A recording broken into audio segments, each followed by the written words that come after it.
To really dumb it down for you, nuclear energy is energy that exists in core of an atom and is released by splitting it, while fossil fuels are the source of power that occurs in decomposed bodies of a carbon-based organisms that died years ago and also got decomposed in a certain way. Now, both need to go through at least few steps before being able to supply our world with its growing needs for energy. Here, we are going to simplify those steps while making a comparison between them two, their impact on environment and our world in general.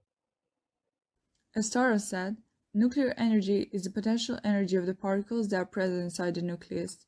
But how exactly do we release said energy? One method of releasing is nuclear fusion, the process by which nuclear reactions between light elements form heavier elements. Another method is nuclear fission. The nucleus of an atom breaks up into two larger nuclei of roughly equal mass. The process may occur spontaneously in some cases, or may be induced. In the fission process, several neutrons are emitted.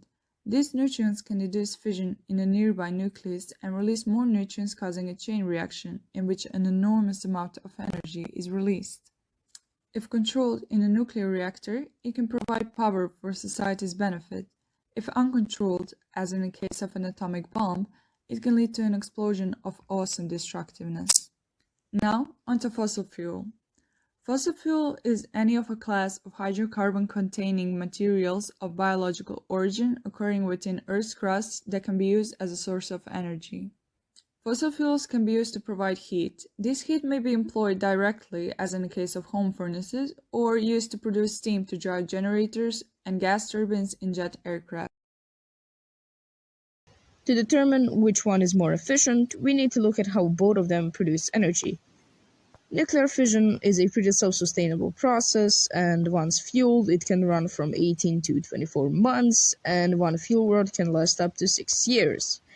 When it comes to fossil fuel power plants, they need to constantly be refueled in order to produce energy. Nuclear energy is also way more space efficient. For example, 6 grams of uranium contain the same amount of energy as 1 ton of oil. When it comes to greenhouse gas emissions, nuclear energy also takes the lead. But when it comes to mining it, it leaves huge impacts on the environment. But so do fossil fuels. The only benefit here is that you might need to dig a bit less. Created using Powtoon.